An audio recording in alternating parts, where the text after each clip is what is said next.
Fala galera, beleza? Como vocês estão aí tranquilos e calmos? Espero que tudo bem, comigo está mil maravilhas. Vamos que vamos, afinal o Rock Metal não pode parar. Não é galera? É, maravilha! Sejam muito bem-vindos a mais uma live do Portaria do Rock, a cada bate-papo que tá rolando aí, tá rolando um bate-papo bem legal, bem descontraído e bem produtivo também. E hoje o bate-papo será com Rodrigo Vieiras, aí, o produtor, inclusive é o criador do documentário, né, As Pedras do Rio Ligeiro, as histórias do rock no Vale do Paraíba. Vamos falar sobre o documentário, sobre a história, né, do rock ali no Vale do Paraíba, que fica a 80 quilômetros de Porto Alegre, né, lá no Rio Grande do Sul. E esse documentário tá sensacional. Quem não viu, né, eu faço questão que vocês vejam. Eu vou até compartilhar o link para vocês. Eu vou só mandar um convite aqui para o Rodrigo Viegas para iniciarmos esse bate-papo. Só um minutinho, galera.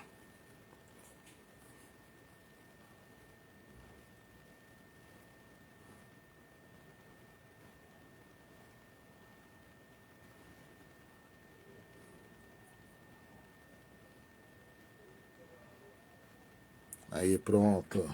Agora é só aguardar aí o Rodrigo Viegas aí entrar para começarmos esse bate-papo.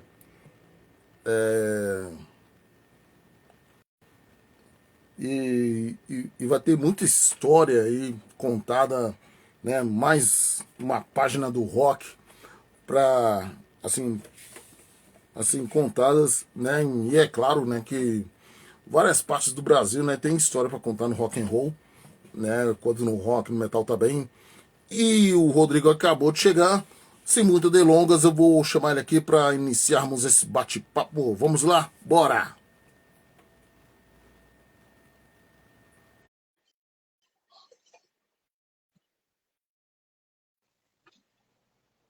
Opa!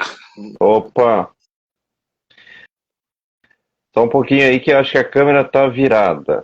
Ah, agora Aperta. sim. Isso aí. Grande Rodrigo Viegas aí. E aí, cara, tudo bem com você? Olá, tudo bem? Tudo jóia? Maravilha. É, vamos que vamos, afinal, o Rock Metal não pode parar. E antes de mais nada, eu quero agradecer a você pelo seu tempo precioso que você teve aí para bater o papo aqui com a gente. E também já agradecer ao Michael Leite, da Wargold Express, aí que fez esse gancho aí para termos esse bate-papo. E é claro, né, que foi uma troca de figurinhas, né, literalmente, né, que né, eu conheci esse documentário tem pouco tempo, né, até inclusive no Brasil, cara, assim, cada região tem suas histórias, né, se no rock no metal. Tem, tem. É bem peculiar os movimentos, né? Eles seguem uma lógica assim meio parecida, mas daí cada região guarda um quesinho próprio, assim, sabe? Dentro do próprio estilo, assim, a maneira como cada um produz a sua música, as referências. Ah, sim, bacana demais. Eu quero mandar saludos ande, é, viva la patria ande de la Argentina. Aí, um forte abraço, muitas gracias, bem-vindo. É, enfim, a galera que está entrando aí, sejam bem-vindos, estejam à vontade. É, vamos. Pode fazer sua pergunta, pode fazer seus comentários. Vamos deixar o bate-papo bem legal, beleza? É, então, Rodrigo Viegas, né, que é o que teve a ideia de criar o documentário chamado As Pedras do Rio, As Pedras do Rio Ligeiro, as histórias do rock do Vale do Paranhama. Para quem não conhece o Vale do Paranhama, aonde se localiza? É é uma região próxima à região metropolitana de Porto Alegre, né? é uma região que ela ficou muito conhecida nos anos 80 e 90, porque ela sediou campeonatos nacionais, sul-americanos e até o Mundial de canoagem. Olha, Aí então, essa região, essas competições, inclusive, tem atletas olímpicos, né, que são aqui da região. olha só que bacana demais. Então, tem história não só no rock, como também até nos esportes. É, vamos começar assim, desde o início, né, que as bandas começou assim, nos anos 80, né? Como eu posso dizer, o pré-Rock in Rio, né? É que na época só tinha bandas de rock and roll, desde as bandas assim dos anos 70, né, que tem a forte influência assim do rock progressivo, como alguns músicos do documentário, né, citou sobre as influências do rock progressivo e também do punk rock e também dos outros gêneros, até chegar ao metal. É, é claro que o início, né, teve as suas complicações, os seus perrengues. Eu gostaria que você dissesse sobre o início, né, do rock do Vale do Paranhana. Então, como muitos citaram, né, lá no começo mesmo, era bem complicado praticamente tudo, né, porque não se tinha onde sequer comprar a música, né, porque não tinha, quase não tinha loja de discos, não tinha loja de instrumentos, não tinha basicamente nada, né, a importação era proibida, aquela coisa toda, tinha os equipamentos equipamento, a indústria nacional era bem fraquinha, né, na época, as guitarras eram uns pau velho, né, então era bem complicado. E, e a maioria a influência inicial dessa turma basicamente era Beatles, era Jovem Guarda, era até até começar a chegar alguns discos, algumas coisas mais progressivas, algumas coisas tipo Gênesis, Yes, e aí, claro, né, daí nos anos 80 ali, quando veio o Rock in Rio mesmo, que daí foi transmitido, né, para todo o país, né, a gente aqui pegou aqui na região, a gente pegava através de uma repetidora, né, uma antena repetidora que fazia a retransmissão.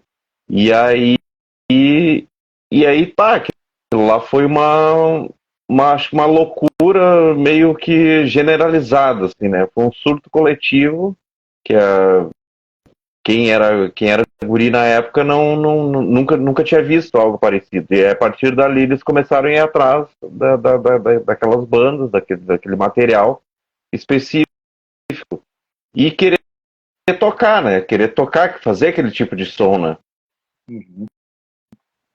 Mas, mas tinha sim uma dificuldade muito grande. Só quem tinha assim algum dinheiro, alguma que fosse de uma classe social um pouquinho mais abastada, conseguia comprar os seus instrumentos, né?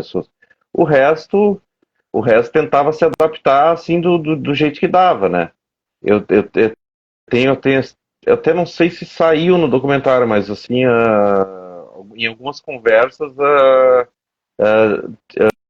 teve alguns músicos que até fizeram suas próprias guitarras, só montaram elas para que queria, eu queria uma parecida com Ed Van Halen, assim, algo assim. Aí ele mesmo montou a guitarra. Se não me engano, foi o Renato Velho que montou a própria guitarra. Então tinha essas peculiaridades, assim, e uma dificuldade muito grande. Assim, bom, estúdios de gravação também, a região não tinha. E os estúdios que se tinha aqui no Rio Grande do Sul, a maioria na capital, eles não eram acostumados a gravar esse tipo de música. Eles gravavam músicas gauchescas, músicas era outro cenário assim. Então daí a partir de algumas mudanças que teve, que o próprio Replicantes começou a gravar, as bandas de Porto Alegre já começaram a gravar, e aí que esses estúdios começaram a trabalhar com o rock em si. Então, só que ainda assim havia uma distância entre o pessoal daqui e o pessoal de lá. E o pessoal da região aqui para o pessoal da região metropolitana. Ainda tinha esse distanciamento, assim. Então, assim, durante anos, praticamente a década de 80 inteira, ela se passou assim com gravações de fitinha cassete, de gravar ensaio, de gravar as músicas. Algumas bandas conseguiam gravar suas demos, mas a grande maioria não, né? A grande maioria era gravações de ensaios, gravações feitas assim de forma bem, bem rústica. Ah, sim. É, tem uma coisa curiosa, né, que você me contou aqui agora há pouco, né, sobre, né, um dos músicos, né, é criar sua própria guitarra, né, e isso aí me lembra assim, uma outra história que aconteceu também, né, só que porém foi nos anos 60. Nos anos 60. Para quem não sabe, eu vou falar. É, do contrabaixista dos Panteras, primeira banda do Raul Seixas. Hum. Ele transformou a guitarra no contrabaixo. Sendo que contrabaixo não tinha na época, só tinha em São Paulo. É, aí, hum, Não, não, é engraçado, né? Às vezes tu conta essas histórias hoje, as pessoas acham, nossa, mas como isso, né? Mas não, na época não tinha nada, era tipo assim, tudo era mato. assim, imagino. O cara fez, como se diz, não sei se a palavra correta seria improvisação. Ele Uhum. criou sua própria guitarra e conseguiu fazer um som com ele, né? E fez do jeito que eles queriam, né? Fazer um som, né? Um som pra galera, um som pra eles mesmos, criar suas próprias músicas, né? E, e isso já é uma parte assim, dos perrengues aí que acontece não só assim como aconteceu aí no caso aí na sua cidade, como também em, em, em vários cantos do Brasil. É, é o Vale do Paranhama também, né? Que é composta assim, entre os municípios, eu vou falar aqui. Taquara, Igrejinha, Três Coroas, Parobé, Riozinho e Rolante, né? Que são cidades, né? Que estão juntas, né? Que fica a 80 quilômetros, né, de Porto Alegre. É, embora que as cidades sejam próximas, mas as bandas, né, que estavam muito distantes, né? É pelo que eu vi no depoimento de uns aí. O que você acha disso? Não, a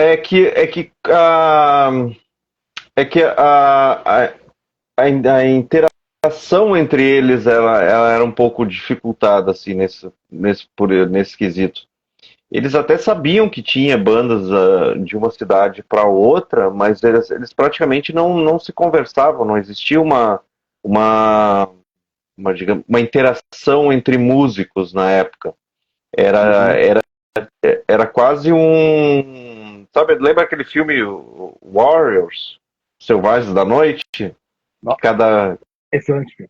É, pois era tipo isso, assim, cada banda era como se fosse uma turma daquelas, né? Um, uma daquelas. Uma daquelas gangues. Então, tinha uma ou outra que se davam, né? Que se conheciam por talvez já serem amigos antes de terem banda. e as outras que não se conheciam, né, que não tinham relação nenhuma pré-banda, depois elas passaram a se tornar, digamos assim, adversárias entre si. Então cada um queria tocar mais que o outro, cada um queria fazer o mais público que o outro, e assim vai. E assim vai, né? Mas na verdade tudo não passava assim de uma. Até vou usar uma expressão que o Vini sempre usa para essa situação. O Vini é um dos músicos, né? Que tudo era uma guerra de botões, assim. Era tudo coisa de. Era uma coisa meio infantil, assim, uma coisa de gurizada, assim, da época, assim. E isso é muito marcante também, que a gente pode ver em toda a cultura daquela época. Assim. Os filmes geralmente tinham essas coisas de gangues, e filmes também de colégio, que tinha sempre a turma, os mais nerds, os mais atletas, os não sei o quê. Então, assim, era meio que pregado isso, tu andar em bando.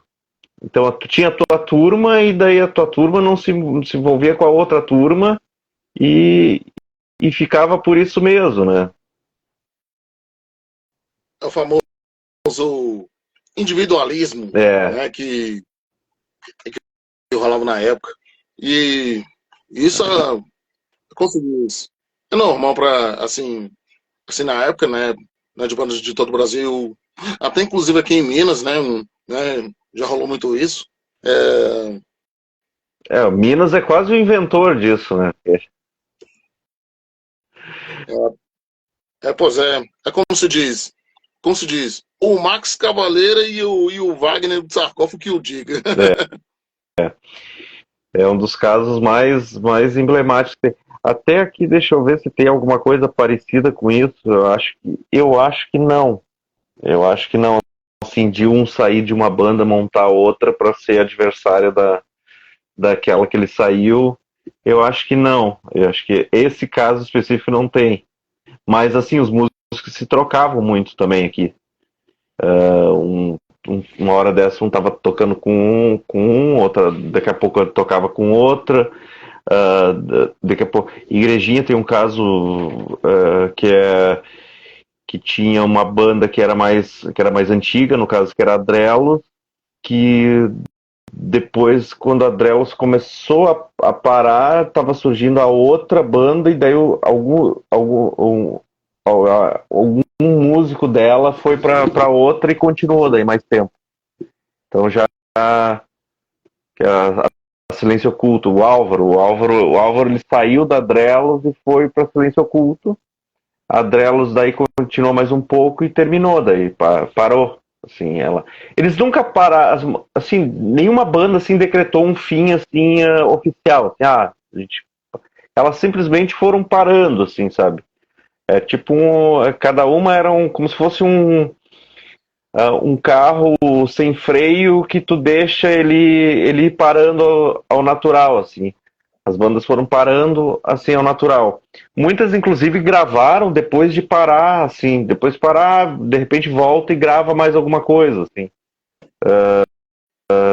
Mas, basicamente, assim, de fim de banda mesmo, as que tiveram seus fins, basicamente são as dos anos 80, mas que daí os músicos passaram a tocar com outras bandas ainda nos anos 90.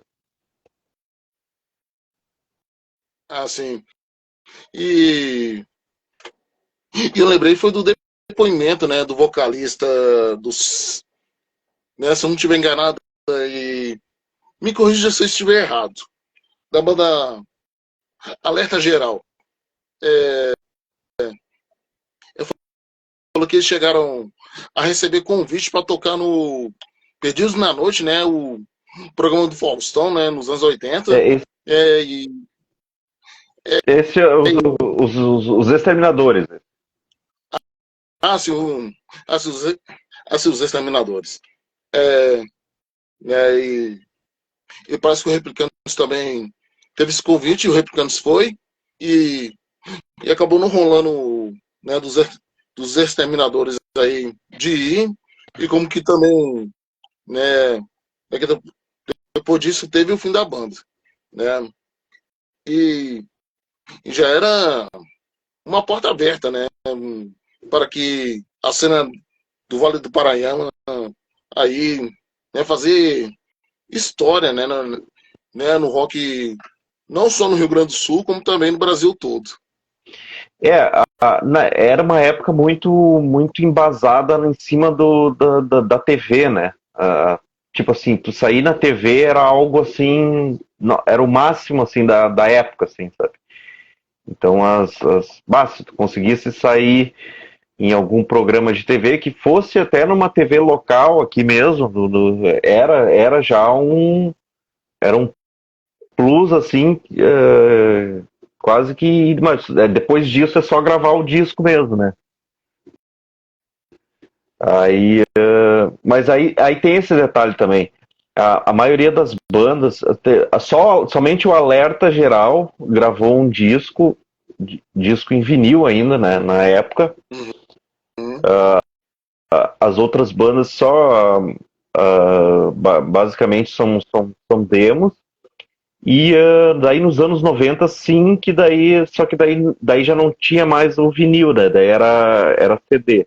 Algumas delas, a Salieri gravou CD, Silêncio Oculto gravou CD, mas, mas tipo assim, independente daí.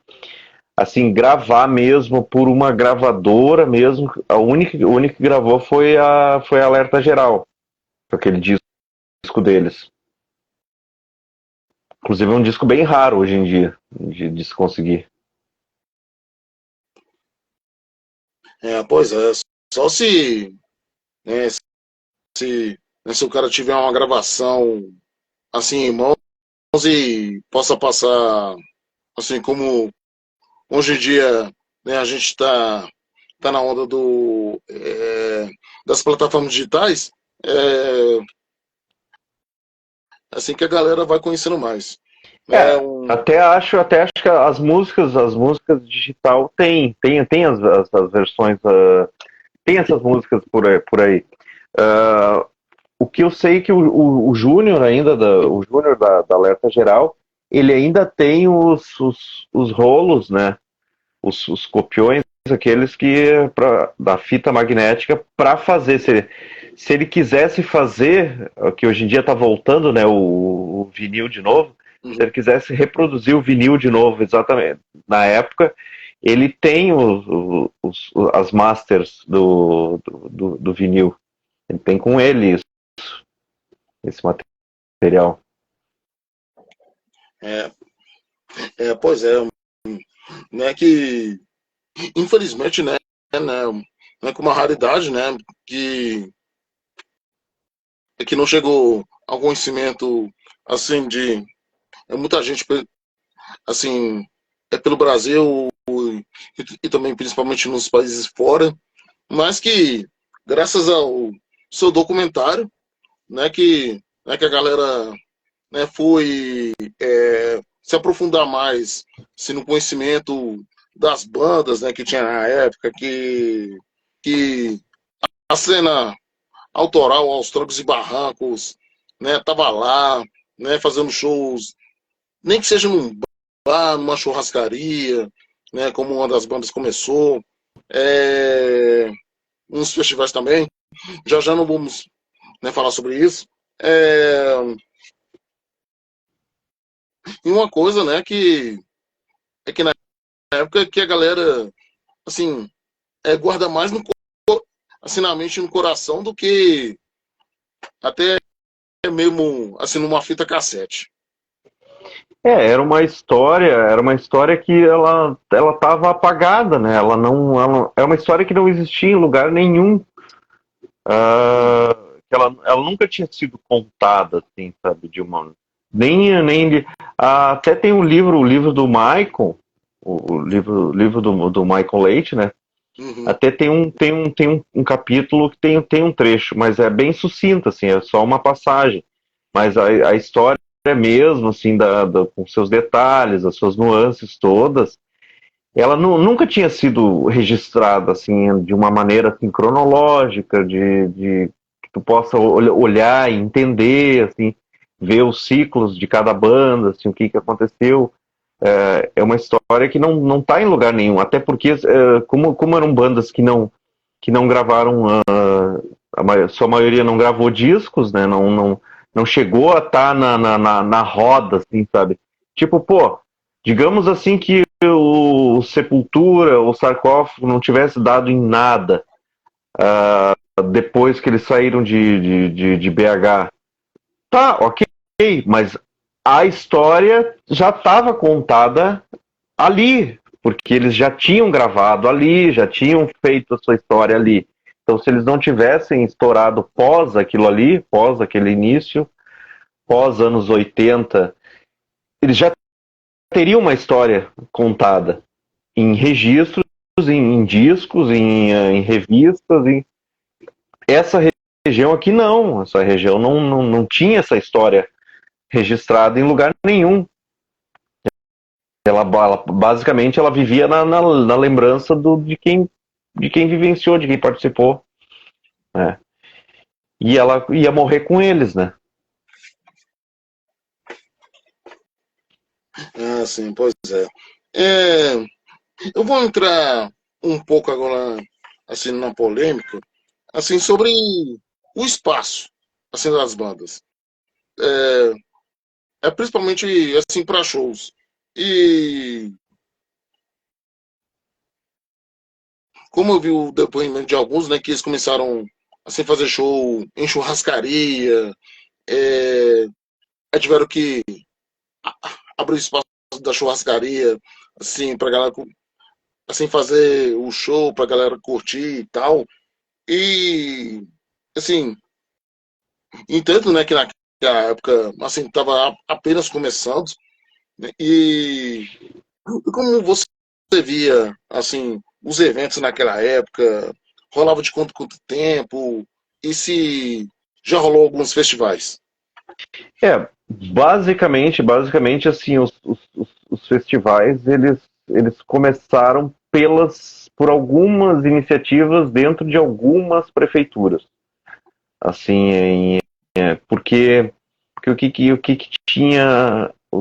As prefeituras acabavam tendo seus eventos próprios, né?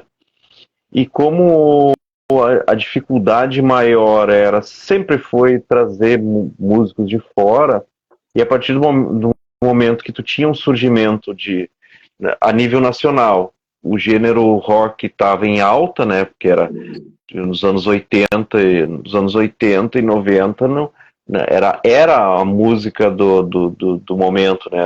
Principalmente anos 80, sim.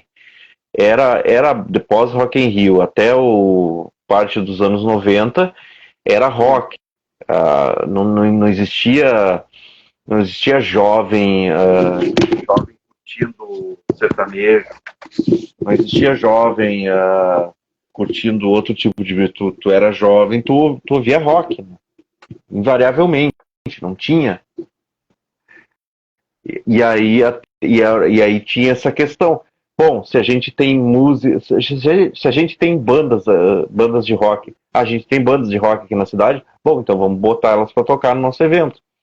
Independente se a gente vai ter ou não conseguir trazer alguém de fora, muitas vezes não conseguiam, ou traziam um de fora, o resto dos shows eram preenchidos com bandas locais. Assim começaram a surgir os festivais por aqui.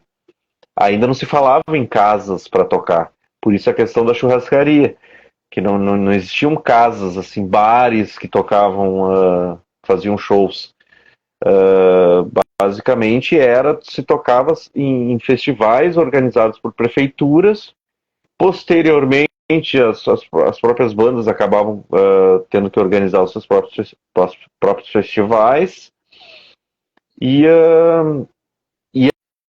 aí nos anos 90 que começou a ter os bares aí começou a se montar os bares que daí recebiam shows de bandas de rock. mas até os anos 90 era tudo meio que assim, tinha que esperar ter um evento, um evento X, um evento de data comemorativa, de não sei o quê, para poder as bandas se apresentarem, né? Uhum. É assim, assim, eu tô até me sentindo assim, nessa história, né, que a dificuldade era grande, mas aos trancos e barrancos, a galera não desistia nunca, assim, de fazer um som. Agora me fala sobre as primeiras bandas de metal extremo que chegou. A primeira que eu vi assim, ela surgiu, acho que dentro do. Ela surgiu em Três Coroas, que ela é a partir do momento que o Tavo, que depois foi baterista da Salieri, que eles começaram a curtir esse tipo de som e aí eles começaram a ensaiar esse tipo de música, assim. Acho que talvez a primeira, assim, mais pesada foi a Executor, que depois virou Altar. Ah, Hum, essa, essa basicamente ela foi o que acredito eu que tenha sido a que começou com metal mais extremo aqui na região. Porque até então a Taquara ainda não tinha. eh, tinha, tinha Megalon. A Megalon é dos anos 90, então uhum, ela é posterior. A Taquara tinha Alerta Geral, tinha a Tulipa, mas era tudo mais hard rock, assim, era uma coisa um pouco mais voltada pro rock mais farofa, assim, sabe? uhum. A Altar, assim, a Executor tem algumas gravações, né, mas ela não chegou logo ela virou Altar. Então dá para se dizer que talvez Altar tenha sido a primeira, assim mesmo, assim, que despontou, assim. Até porque eles participaram de coletâneas, né? Gravaram participação em vinil, né? Numa coletânea. Chegaram a tocar na Argentina.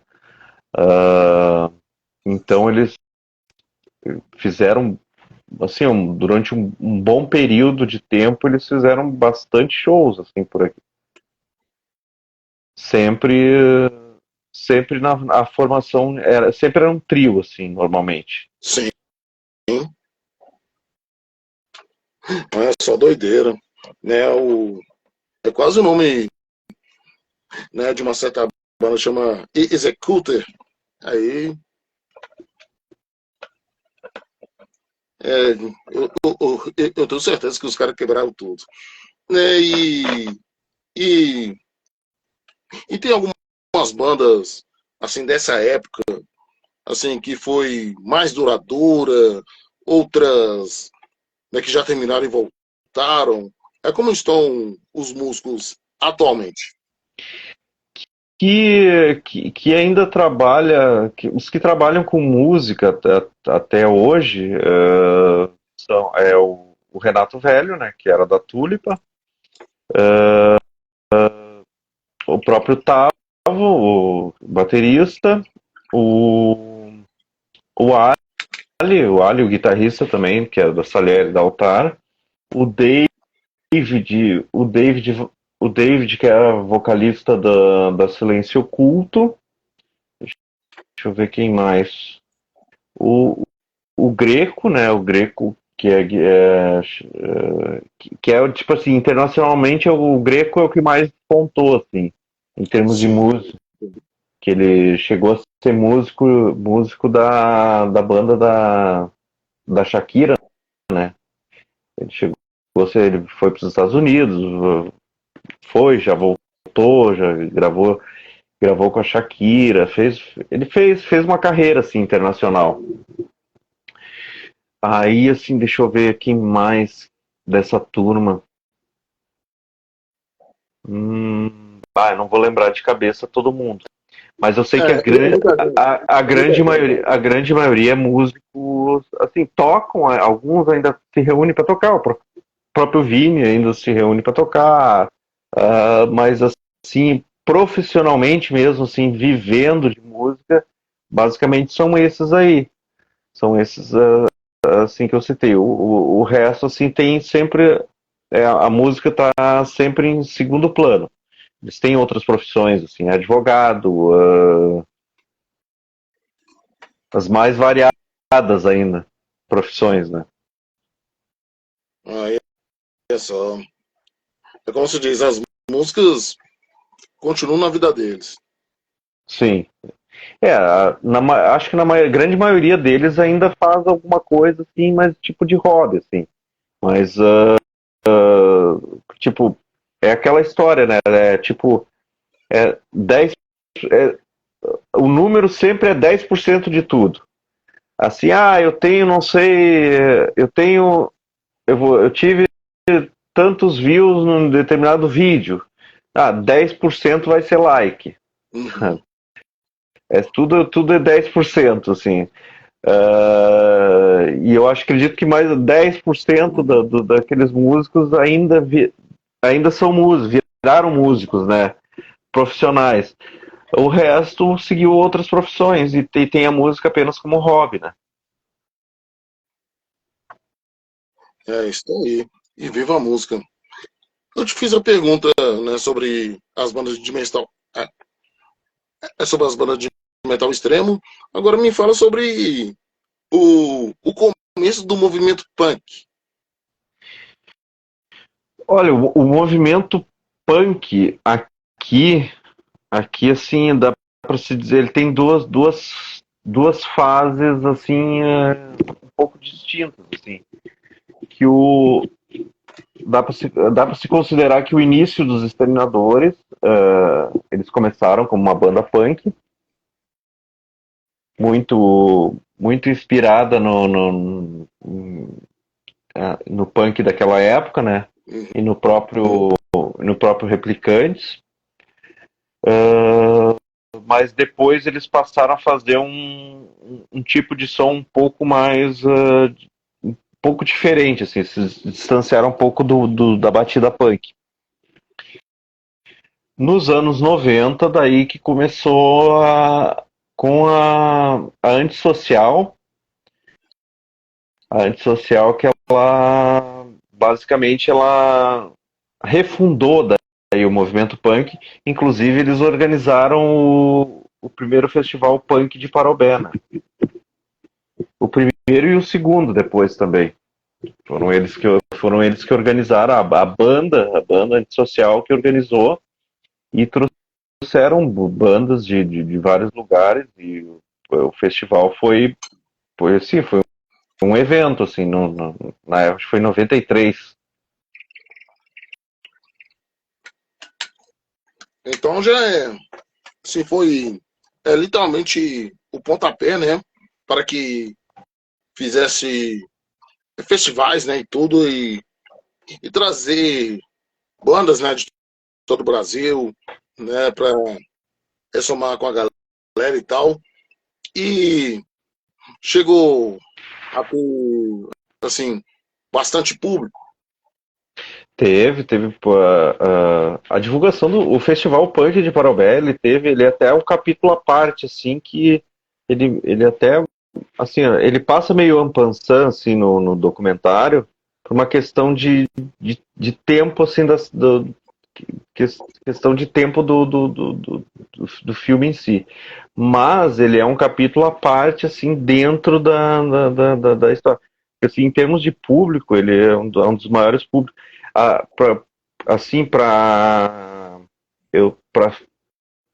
meios de comparação, eu poderia comparar ele com o Festival de Canoagem de 97 ou de 94, que também daí aí lotou lá o Parque das Laranjeiras e teve um público enorme, mas aí é aquela história.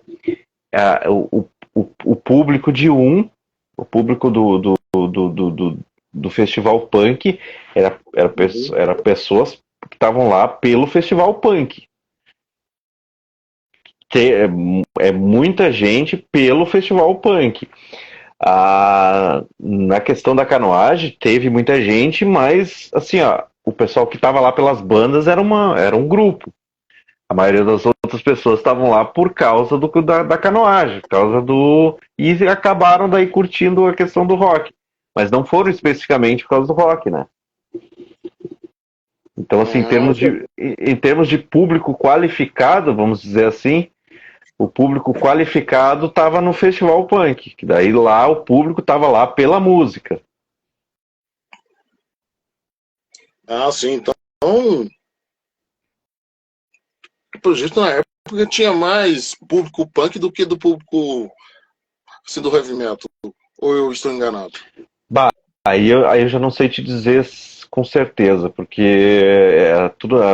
era aí o pessoal meio que se reunia tudo junto, não interessa se tu gostava de punk ou não, era onde estava tocando alguma coisa. Saquei. E voltando ao assunto do documentário, né, assim, a ideia de contar a história foi muito brilhante, né? E eu dou até parabéns aí para você, né, por fazer esse documentário incrível, né? E eu fiz questão de assistir, né? Assim, assim, tá muito legal, galera que não assistiu, por favor, assista.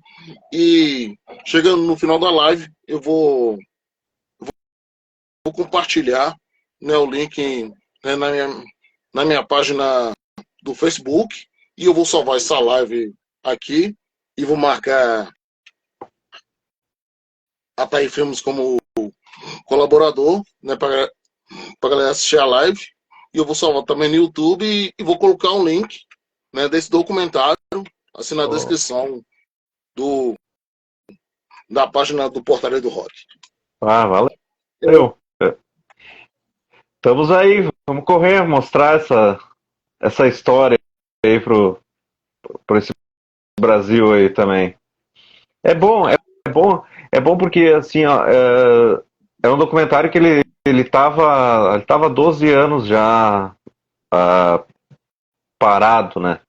Ele começou lá atrás e aí parou por inúmeros fatores. E aí agora é que ele conseguiu ganhar vida, né? Finalmente, né? Tanto que tem pessoas que aparecem em entrevistas ali que já nos deixaram, né? Então, também é uma homenagem a algumas pessoas que aparecem no documentário. Sim, eu vi lá no finalzinho lá do documentário. Como foi, tipo, eu vou falar da produção. Assim, reunir, assim, as cenas antigas, né, que com certeza você suou a camisa, assim, para conseguir, e, e também, né, de conseguir a entrevista com todas as bandas, assim, naquela época. Foi o material, assim, o material mais antigo, assim, a gente dependeu muito do que os músicos tinham, né? Alguma coisa que alguém tinha. Às vezes tem coisas, assim, tem até umas curiosidades, assim, que o pessoal de determinada banda não tinha material, mas o pessoal de outro pessoal tinha material daquela banda que o outro não tinha, entendeu? Uhum. Aí eu e meu irmão, a gente já guardava algum material, a gente foi guardando, assim, fitas e gravando e coisa, e a gente já guardava e depois o resto a gente foi conseguindo com os próprios músicos, né, material que eles tinham. As entrevistas, assim, foi ao longo de anos, né, porque muitos não moram mais por aqui, alguns moram, outros não, locais diferentes. Teve acho que o Rodrigo Dinsman, eu fui para São Paulo, fui entrevistar ele em São Paulo, Uhum. e assim, foi assim, ao longo de, acredito eu que foram de 2011 até 2014, assim, que eu fiquei, entrevistava uns aqui, entrevistava outros ali, a gente ia conforme dava, assim, sabe, ia fazendo. Ao longo do tempo, assim, tinha anos assim que eu não entrevistava ninguém, assim, não conseguia fazer entrevista com ninguém, assim, passava o ano inteiro e não fazia não conseguia juntar ninguém, assim, para Uhum. fazer. Mas assim, a gente foi indo, né? Foi esperando, parava, começava, parava, começava, parava, até que parou, daí parado, e agora só que eu consegui retomar, né? E aí depois, assim, claro, né? A montagem toda, como eu já tinha, como eu já tinha feito as entrevistas, então eu já tinha basicamente um pré-roteiro, assim, já meio que montado, assim, sabe? Eu já tinha ideia de filme na cabeça, né? Eu só não imaginava que ele ia ficar tão grande, né? Mas eu tinha mais ou menos a ideia de filme do que seria o que seria o documentário em si. Assim, essa ideia eu já tinha, porque como eu tinha feito todas as entrevistas, eu já tinha ouvido basicamente todas as histórias e só foi o trabalho de repassar de novo, entrevista por entrevista, e para daí pra deixar mais fresco de novo e daí sim começar a montar, né, tudo. Isso, a montagem toda ela levou 6 meses, mais ou menos. Acho que foi ano passado, depois que deu da enchente pra cá, basicamente eu só fiz isso, né? É, sim. É, e como foi a re- repercussão assim da galera, não só daí do Rio Grande do Sul, como também de todo o Brasil, né, que viu esse documentário, deu seus feedbacks, assim, e teve, assim, muitos comentários de galera fora do Rio Grande do Sul. Alguma coisa, assim, mas é bem mais, por enquanto tá basicamente assim o do pessoal daqui mesmo, né? Que era o que já estava a ansiedade pelo documentário, ela tá focada basicamente aqui na região, né? Agora é que começa o trabalhozinho de espalhar o documentário para mais lugares, assim, para pessoas assim. Mas assim, aqui foi bem positivo, assim, o pessoal se emocionou bastante, assim, sabe? Muitos, assim, eu recebi feedback de pessoas que deram entrevista e, nossa, bah, eu nem lembrava mais disso, não sei o quê, e agradecendo tem assim que até pessoas até que se revigoraram, assim, deram um up por causa de ver o documentário, assim, sabe? E puxa, mas eu fiz isso tudo mesmo, assim, sabe? Gente assim que eu achei bacana, assim, que chegaram para mim e me disseram, né? Bah, eu nem lembrava disso, nossa, que legal que tu puxou isso aí tudo, que tu guardou isso aí tudo. Não, foi bem bacana. E, assim, claro, daí é a questão de afeto do pessoal da região. Ah, o que eu quero, o que eu até brinquei na outra live lá com a Maria, que tá, eu tenho que achar alguém para dar um feedback negativo, preciso de achar uns haters aí. A hora que a gente começar, a hora que a gente começar a achar uns haters é porque tá chegando longe. Assim, as opiniões É, sinceras. Quando começar assim é mais a chegar mais longe que é que a coisa começa. Mas ele vai criar agora a sua própria história, né? A gente brinca, né, que o filme é assim, né? Ele é teu até tu terminar. Depois que tu termina, ele não é mais teu, ele é do mundo, né? Ah, certo. É, bom, bom, já que, né, você pede uma crítica e tudo, eu vou dar um pouquinho de pitaco, né, se você permitir. Tá, tem. Sinta-se em casa.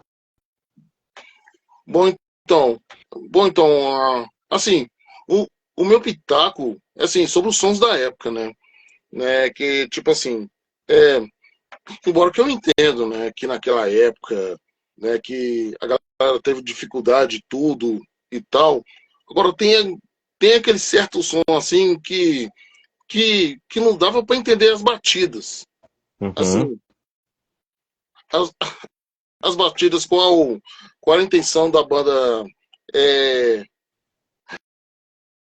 com a batida certa que a banda tinha que fazer e tudo.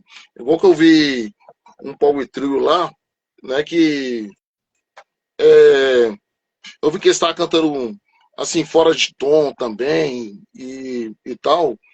É, isso aí que era a minha crítica.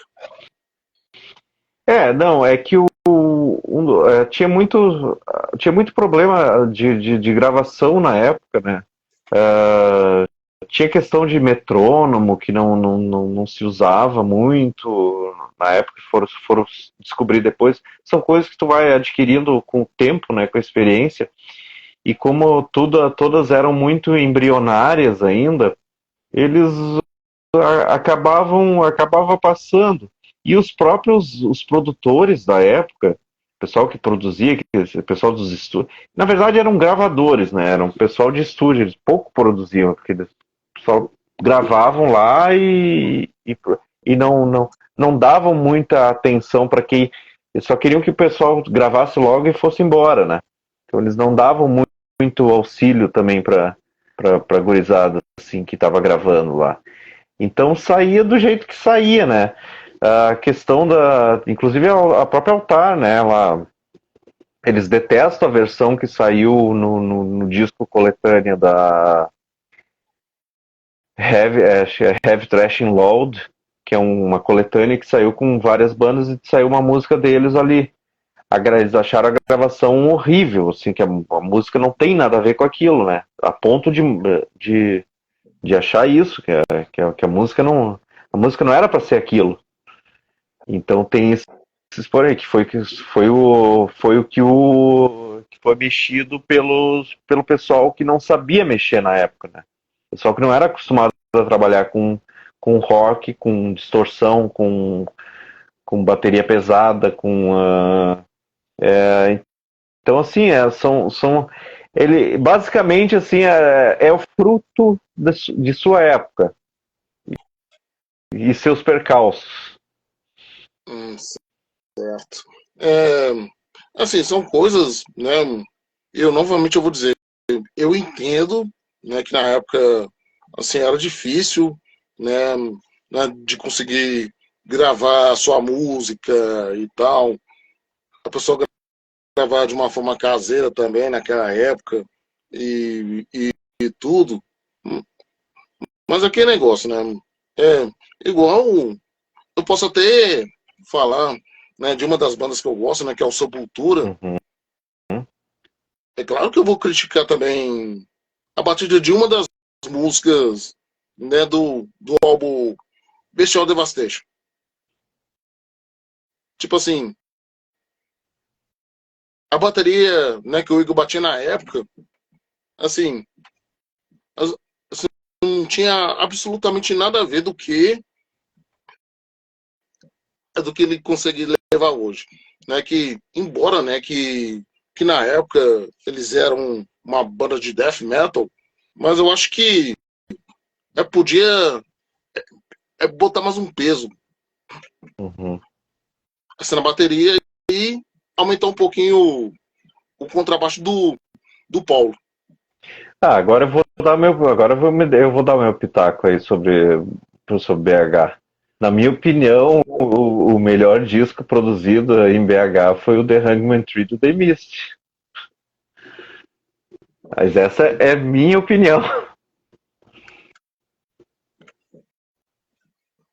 Claro, vou respeitar, obviamente, né?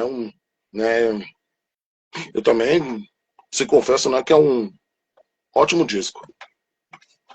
Mas não descarta overdose. Ah, seu Overdose. Cara, Overdose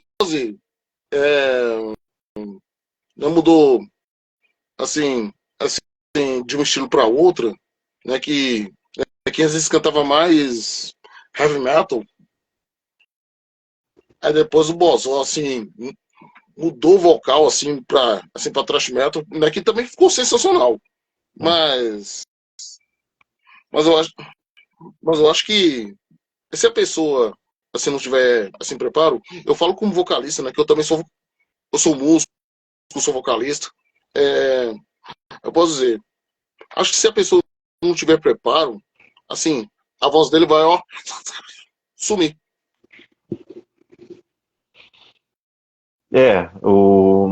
Esse é um dos problemas que o Teco estava enfrentando isso mais pro final, assim, da Salieri, porque, porque o Teco bebia bastante, né? Ele curtia, bebia, fumava, e tinha. E aí no final a voz já tava mais, ele tava com mais dificuldade, assim, de fazer o que ele fazia, por exemplo, no início, né? Nos anos Uhum. 90, assim. Tanto que eles não. Basicamente, a Salieri durou acho que 10 anos, assim, se eu for contar assim, corrido, assim, porque deve ter eles começaram ali por 91 e aí até 2001 já tinha terminado daí. Acho que talvez até antes, talvez tenha durado menos de 10 anos, assim. E eles tiveram também tiveram uma grande chance, né, que foi Uhum. que eles quase entraram naquela barca do Banguela Records na época do Raimundos. Banguela Records, sim. Quase, quase, eles ficaram no quase, né, André?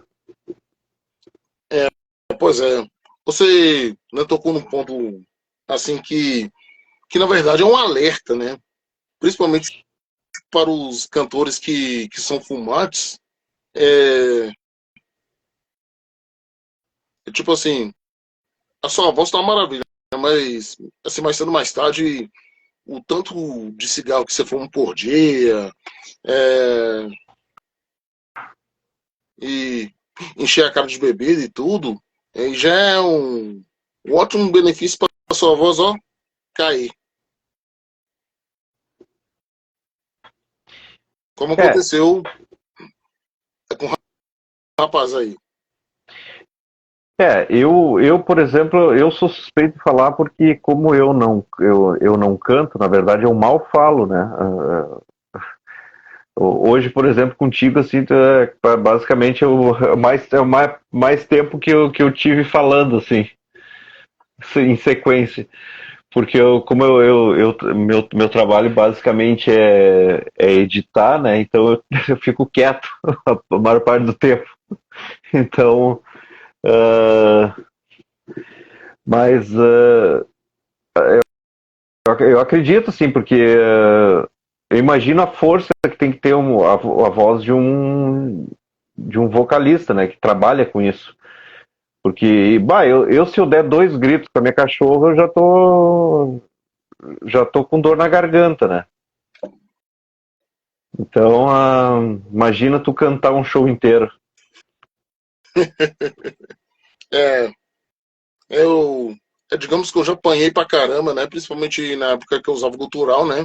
Hoje em dia eu uso mais drive e falsete, né? E tudo. é como se diz, assim, já apanhei pra caramba e tudo. É, assim, só uma coisa, assim, são coisas que você tem que ter muito cuidado. E na minha experiência, cara, eu vou te falar, eu, eu tive problema com gagueira. Eu tive problema com gagueira, né, principalmente na minha adolescência. Eu passava vergonha, assim, na escola, quando eu apresentava trabalho, assim, de escola, eu ficava até travado, assim, por não conseguir falar. E aí depois que eu consegui o meu programa de rádio, né, que o Porteiro do Rock é o programa de rádio, né, e já vai fazer 11 anos que eu tô no ar. E nessa brincadeira, né, a rádio foi umas coisas que me beneficiou e muito, né, embora que eu sou um cara bem na minha, né, mas hoje em dia eu comunico assim com as pessoas, sim, naturalmente, sem problema nenhum. Não, aí que tá, é tudo uma questão da gente se adaptar e seguir fazendo, porque tudo tudo é uma questão. Por exemplo, assim, a outra live que eu fiz, eu tava assim, travadaço, assim, sabe? Porque eu não sou acostumado a falar, assim, basicamente.